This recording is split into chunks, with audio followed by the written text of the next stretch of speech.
"Don't open that box, sir!" the little black girl screamed, and every crystal glass in the ballroom seemed to stop halfway to every mouth. Ethan Whitmore's hand froze above the black ribbon. 200 guests turned toward the dessert table, where Maya Johnson stood with frosting on her fingers and terror in her eyes. The gold-wrapped birthday gift sat beneath the chandelier, beautiful and silent, while the candle beside it bent toward the lid as if the box were breathing. 3 hours earlier, nobody in the Whitmore Grand Hotel would have remembered Maya's name. She was 9 years old, small enough to disappear behind a rolling dessert cart, wearing a borrowed white shirt with sleeves Naomi had folded twice at the wrists. Her mother had kissed the top of her head in the employee locker room and whispered, "Stay close to me, baby. Don't touch anything that shines." But everything in that hotel shone. The marble floor shone. The silver trays shone. The women's earrings shone like frozen rain when they laughed. Even the air seemed polished, carrying the smell of roses, buttercream, expensive cologne, and hot wax from hundreds of candles waiting to be lit. Tonight was Ethan Whitmore's 55th birthday, and according to the staff briefing, nothing was allowed to go wrong. The party planner, Clara Hensley, had said those exact words while tapping her tablet with a red fingernail. No dilas, no mistakes, no staff wandering into guest areas, and no children visible. Understood. Naomi had lowered her eyes and nodded. Maya had nodded too, though Clara had not looked at her. She was only there because Naomi's sitter canceled, and because missing this shift meant missing rent. So Maya stayed behind the dessert station, passing clean forks to her mother, counting the tiny sugar pearls on the cake, and watching rich people move through the ballroom as if every door in the world had always opened for them. Near 7:30, the gifts began arriving. Some came in velvet bags, some in carved wooden cases. One was carried by 2 men wearing black gloves. But at 8:42, when the service hallway was nearly empty, Maya saw a man she did not recognize step through. The staff door with a gold box held against his chest. His gloves were white, with a thin blue line stitched near the wrist. Maya noticed because her mother wore gloves like that in the cold storage room under the charity wing. The man did not go to the front gift table. He stopped behind the velvet curtain near the dessert station. Maya heard paper peel. She heard tape snap. Then a torn corner of gold card fluttered to the floor by her shoe. Before she could pick it up, the man slid a new card onto the box and walked away without signing the gift log. Maya bent down. On the torn scrap, half a sentence remained. For EW. After tonight, everything changes. She folded it into her palm. A few minutes later, Marcus Vale himself carried the box into the ballroom, smiling like a brother bringing love. And when Ethan reached for the ribbon, Maya saw the candle flame bend. The first hands on Maya were gentle only because cameras were watching. A security guard in a navy suit stepped between her and Ethan Whitmore, palms open, voice low and polished. "Young lady, you need to come with me." His badge said Carter, but the photo clipped beneath it belonged to someone older, heavier, with a scar near one eyebrow. Maya noticed it, then noticed how quickly he turned the badge inward. Naomi reached her daughter before the guard could take another step. "I'm sorry," she said, folding herself smaller in front of the room. "Mr. Whitmore, I'm so sorry." She didn't mean to interrupt. Maya kept her fist closed around the torn scrap of card. Frosting dried white across her knuckles. Clara Hensley came fast from the side entrance, her tablet pressed to her chest like a shield. Her smile was thin enough to cut paper. "Naomi," she said softly, which made it worse than shouting. "We discussed this. Staff family members are not permitted in the main ballroom." Naomi's face changed at the word staff. Not anger, fear. Rent fear. Grocery fear. The fear of a woman calculating how many hours of work could disappear because her child had told the truth too loudly. "Please," Naomi whispered. "I'll take her out." Marcus Vale lifted one hand before anyone else could speak. He still looked warm, still looked wounded on Ethan's behalf. A silver-haired man in a tailored tuxedo who knew exactly how to make cruelty sound like kindness. "Let's not frighten her," he said. "She's a child." Big rooms, bright lights, important people. Sometimes imagination gets ahead of understanding. A few guests relaxed when he said it. One woman near the champagne tower lowered her phone and murmured, "Poor thing." Another man smiled like the whole interruption had become entertainment. Carter, the guard with the turned badge, leaned toward Maya. "Did someone put you up to this?" Maya looked at him. She did not answer quickly. She had learned that adults often called silence guilt when it came from a child like her. "No, sir," she said. "I saw the card." Clara tapped her tablet. Every gift was screened. Every package was logged. Every access door is monitored. That box cleared protocol. Marcus nodded, as if protocol itself had taken the witness stand. "Exactly. Ethan, your team did its job. Don't let a misunderstanding humiliate this little girl or her mother." The words sounded protective, but Maya felt the trap inside them. If Ethan opened the box, she was wrong. If Ethan stopped, she had humiliated everyone. Ethan had not moved. His hand was no longer on the ribbon, but it had not fully pulled away either. His eyes went from Maya's face to her closed fist, then to Carter's turned badge, then to the candle beside the box.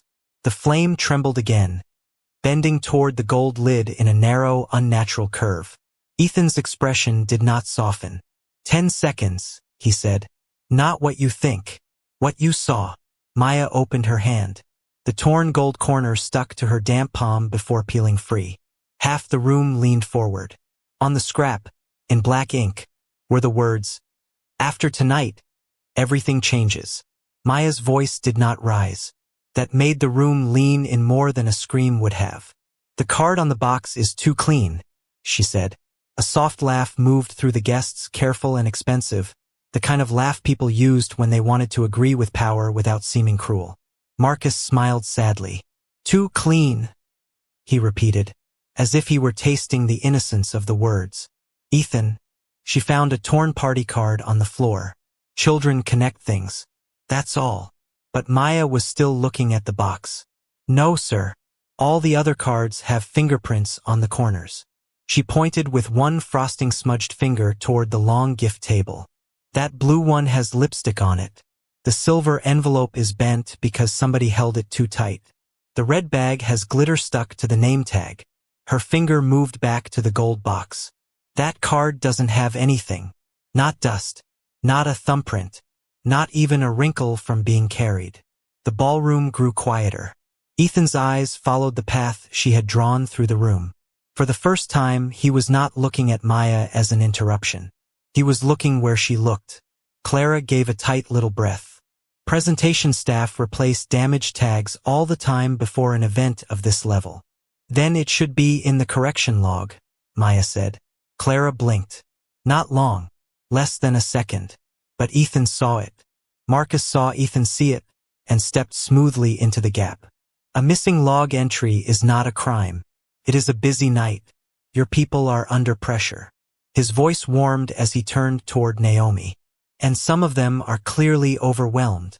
Naomi's shoulders folded inward, but Maya did not move closer to hide behind her mother. She lifted the torn scrap again. "The man who changed it used tape from the hotel office," she said. "Not gift tape." Carter, the guard, scoffed. "Tape is tape." Maya shook her head. "No, sir. Gift tape is clear and quiet. Office tape makes a cracking sound when you pull it fast." She swallowed. "I heard it behind the curtain." Ethan looked at the gold tag. Its lower left corner was lifted just slightly, catching chandelier light along a wet-looking seam. He took one step closer, then stopped before touching it. Marcus's hand moved toward his cufflink. Tiny motion. Thumb against silver. Twist once. Release. Maya noticed because the man behind the curtain had done the same thing after pressing the new card down. Like his fingers remembered someone else's habit. "The old card smelled like cold glue," she said. "Like the charity freezer downstairs." Clara's face hardened. "There is no reason for a child to know anything about that area." "My mom cleans it," Maya said. "At night." Ethan's jaw tightened, not in belief yet, but in attention. He bent slightly, reading the visible card without touching it. The ink looked perfect, printed in elegant black script. Then Maya turned the torn scrap over. On the back, stamped faintly in blue, was a storage code. WF Cold 3. Clara went still. Marcus stopped touching his cufflink. And Ethan understood one thing with sudden clarity. Birthday cards did not come from locked charity freezers. Ethan did not ask anyone to open the box. That mattered. He only lifted one finger toward the card and said, "Test the tag." Marcus gave a quiet laugh, but it landed too late. "Ethan, you're letting a child turn a birthday party into an evidence room." "No," Ethan said, eyes still on the lifted corner. "I'm letting my security team test paper." The difference was small, but the room felt it. If Maya was wrong, she would not simply be mistaken. She would be the staff child who stopped a billionaire's birthday in front of donors, board members, reporters, and people who would remember her mother's name for the wrong reason. Naomi's hand found Maya's shoulder, trembling there. Clara signaled to a technician with a black case. He came forward wearing latex gloves, placed a clear acrylic shield beside the box, and used tweezers to pinch the lower edge of the card. The ballroom seemed to hold its breath. Even the candles looked still now, except the one nearest the lid, its flame leaning in that same thin curve. "Careful," Marcus said, smoothly. "If that card tears, any conclusion becomes questionable." It sounded like advice. It was really a warning to everyone watching. The technician paused. Ethan noticed the pause.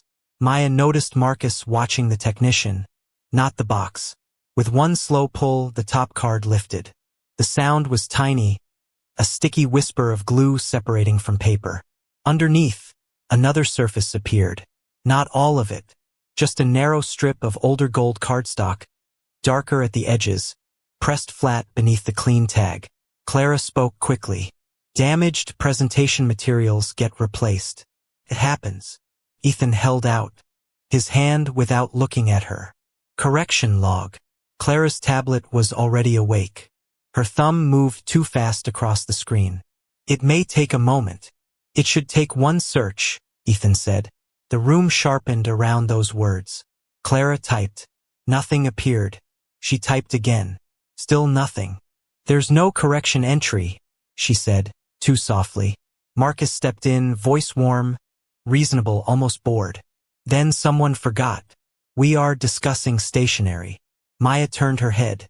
Then checked the hallway camera when the stationery changed. A few guests laughed again, but this time the laugh had nerves in it. Ethan nodded once to the head of security. The man opened the service hallway feed on his tablet. The screen showed the corridor, silver carts lined against one wall, a bucket of white roses near the service door. Timestamp: 8 hours 41 minutes and 58 seconds. Then static. Black. The feed returned at 8 hours 49 minutes and 12 seconds. 7 minutes gone. Marcus exhaled through his nose. "A glitch." Ethan looked at him. "I didn't say it wasn't." Marcus tilted his head. "You didn't have to." The answer came too fast, too polished, like a line prepared before the question. Maya looked from Marcus to the dead 7 minutes on the tablet. Then she pointed at the bottom of the screen. "Sir," she whispered. "The clock didn't glitch." Ethan bent closer. The video was black, but the timestamp kept running perfectly. The timestamp kept running because the system had not failed. Someone had covered the camera without turning it off. Ethan understood the difference before anyone explained it, and the understanding changed the shape of his face. Not fear. Not yet. Something colder. "Show me the access log for that hallway," he said. Carter, the guard with the turned badge, reached for his radio, but his hand moved too slowly. Ethan saw that too. Clara's tablet chimed when the file opened. Rows of names appeared, each one paired with a time, a door, a card number. At 8:42, one entry blinked in pale blue. Naomi Johnson, Service Hall C. Naomi's knees softened. "No," she whispered. "I was in pantry too. I was filling water pitchers." Marcus lowered his eyes as if grief had found him personally. "Ethan," he said, "this is exactly why we should move carefully. No public accusations. No panique." Maya stared at the screen. Her mouth parted slightly, not because her mother's name was there, but because something else was missing. My mom's badge doesn't say Naomi Johnson on the scanner, she said. Clara turned. Excuse me? Maya looked up at Ethan. It says N. Johnson because the machine cuts off long names. She laughs about it. She says the hotel knows her number better than her name. Naomi blinked through tears. That's true. Ethan leaned toward the tablet. The entry did not say N. Johnson. It said Naomi Johnson in full, typed cleanly, too cleanly, like the card. Pull last week's entries, Ethan ordered. Clara's fingers hesitated. The old records loaded. N. Johnson. N. Johnson. N. Johnson. Every shift, every door, every scan. Only tonight, during the 7 black minutes, the system suddenly knew Naomi's full name. The ballroom air seemed to tighten around the screens. Marcus spoke before Ethan could. A software update, a manual correction. There are a dozen explanations. His voice stayed calm, but Maya heard a tiny scrape beneath it, like a chair leg dragging across marble. Ethan looked at the head of security. Was there a software update tonight? The man swallowed. No, sir. Carter shifted backward, one polished shoe sliding beneath the hem of the gift tablecloth. Maya saw the movement because she was shorter than everyone else. She saw what adults missed. The corner of a white glove tucked under the table, blue stitching at the wrist. There, she said. Carter stopped. Ethan's eyes dropped. A second guard lifted the tablecloth. The glove lay beside a strip of gold backing paper and a small printed receipt from Whitmore Foundation cold storage. The receipt was dated that afternoon. Autorized picape, M. Vale. Marcus did not move. For 1 second, his kindness disappeared completely, and what looked out from his face was not surprise but calculation. Ethan picked up the receipt with 2 gloved fingers. The birthday music, the candles, the cake, the guests. All of it fell far away. On the paper, under Marcus's name, was a handwritten note. Deliver before the board toast. The words, board toast, did not belong on a birthday receipt. Ethan knew it, and so did Marcus, because Marcus reached for the paper before remembering the entire room was watching. That receipt is internal, Marcus said, recovering quickly. Foundation inventory moves through cold storage every day. Flowers, medical donations, vaccines for clinics. My name appears on hundreds of pickups. It was a clean answer. Too clean. Ethan did not respond. He looked at the receipt again, at the cold storage code stamped along the bottom, then at Maya. She was staring not at Marcus, not at the glove, but at the handwritten note. Her lips moved silently, reading it twice. What is it? Ethan asked. Maya swallowed. The man behind the curtain didn't say birthday toast, she said. I thought he did because everyone was talking about your birthday, but he said board toast. Like that. Marcus gave a soft, exhausted sigh. Ethan, she is 9. Children mishear things. I hear better when people think I'm not there, Maya said. The sentence landed quietly, but it made several guests look away. Naomi put a hand over her mouth. Clara's tablet buzzed again, and this time Clara tried to silence it before Ethan saw the notification. He did. Open it, he said. Her face drained. On the screen was an automated reminder from the Whitmore Foundation board portal. Emergency succession clause activates pending incapacity before midnight signing. Marcus stepped forward. That is governance language. Standard protection. You asked me to stabilize the foundation if anything happened to you. Ethan finally looked at him. Before midnight signing, he repeated. Across the ballroom, the birthday cake stood untouched, its candles melting into crooked white rivers.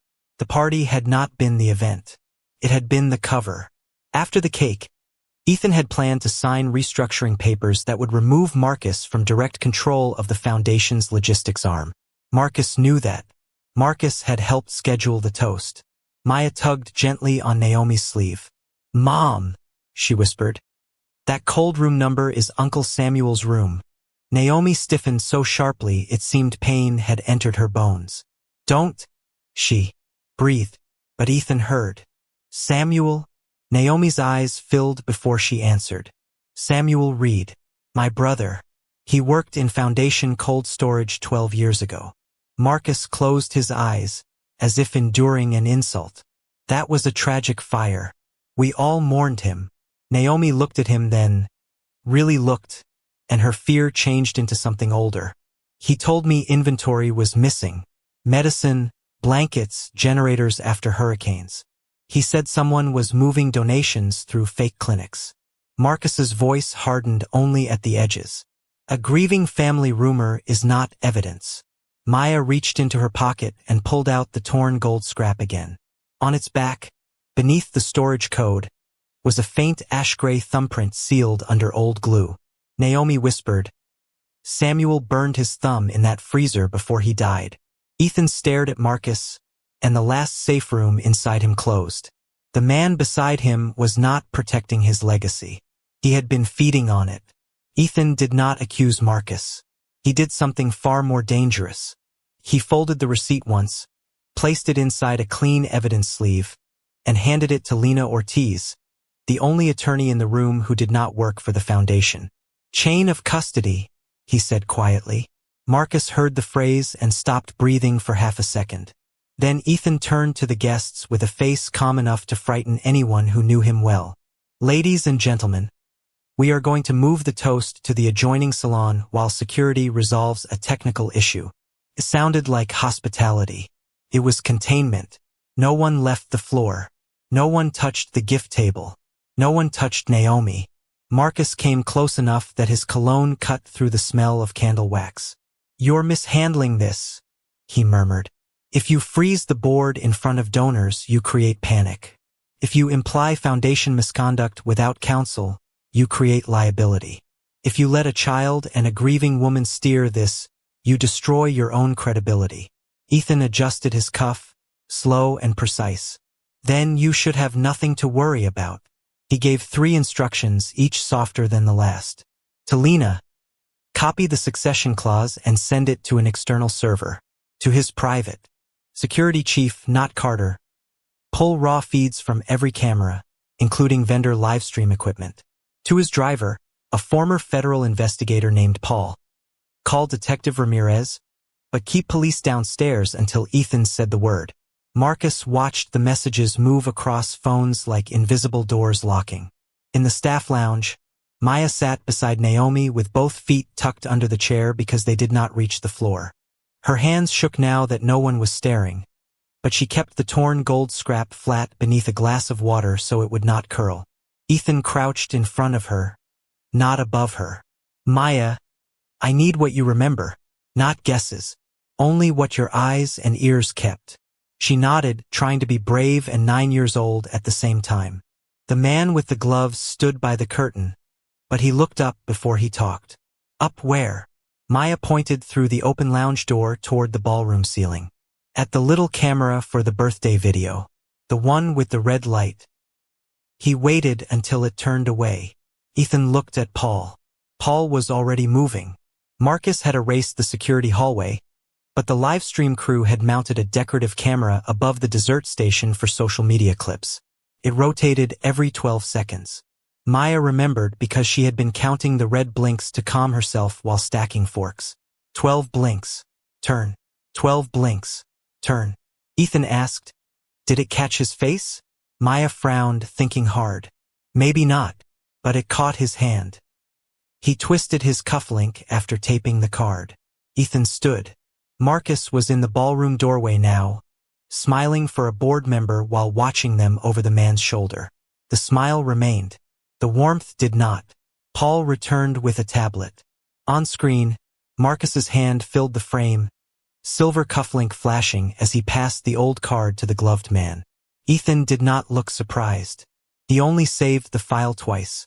Marcus saw the second backup complete, and for the first time that night, he looked past Ethan at Maya as if realizing the child was no longer alone. Marcus chose the stage because he thought stages belonged to men like him.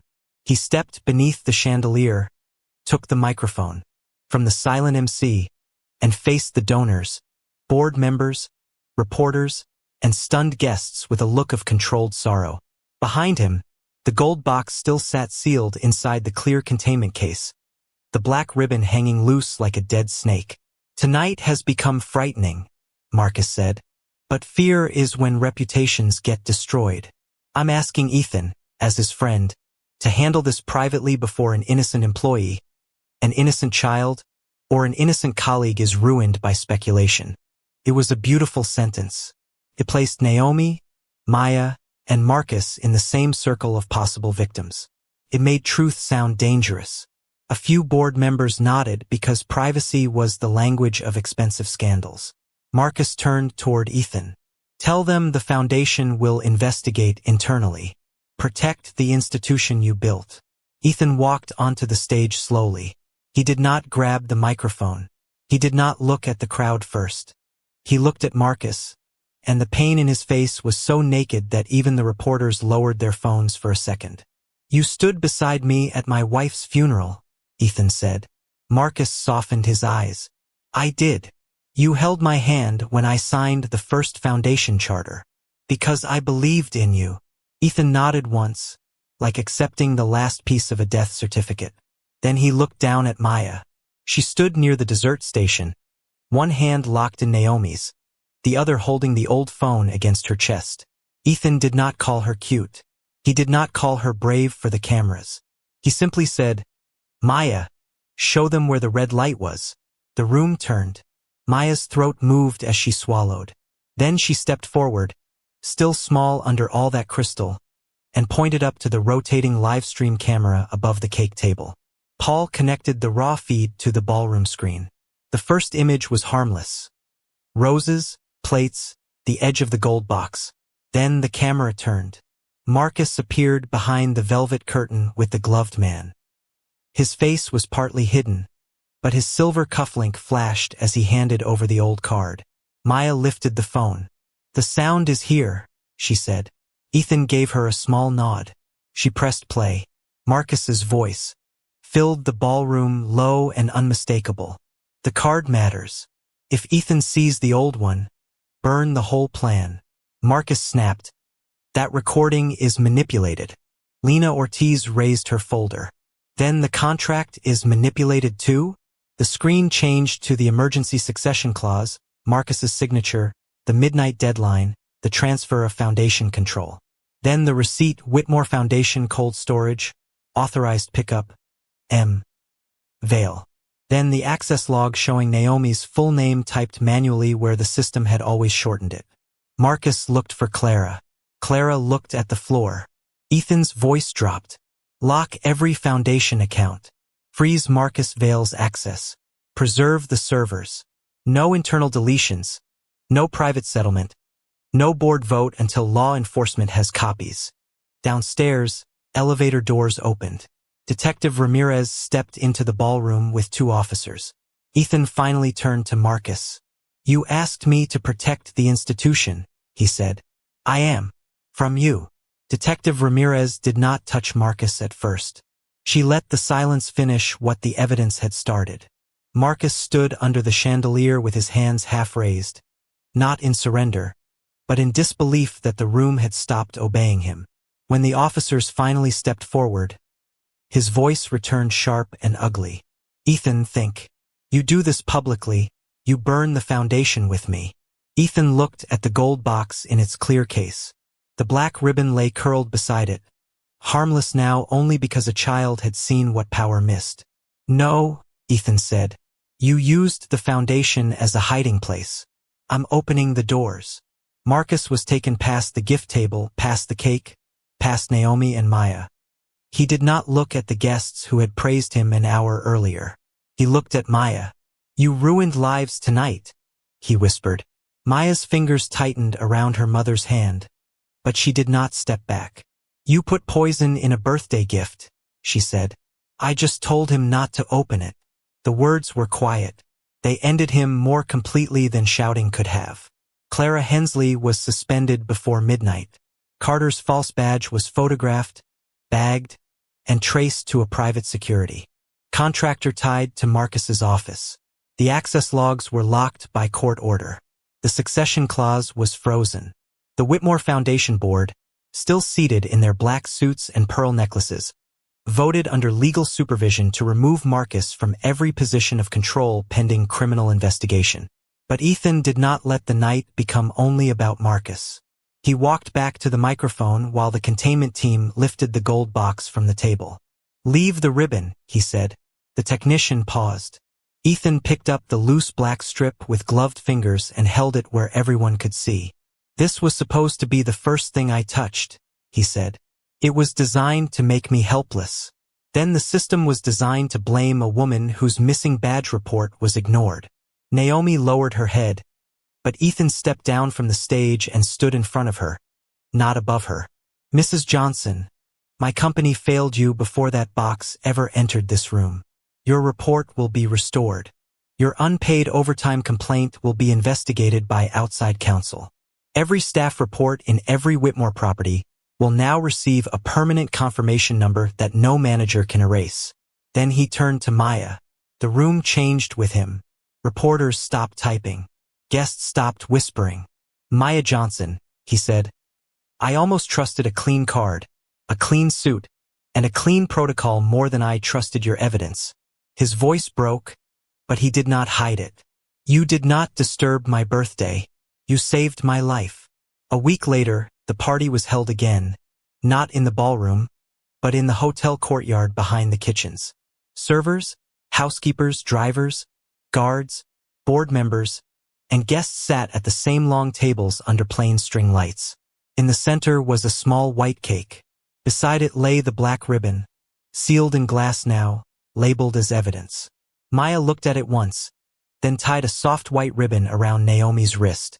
This one held no poison. "No trap, no lie." Ethan cut the first slice and placed it on Maya's plate.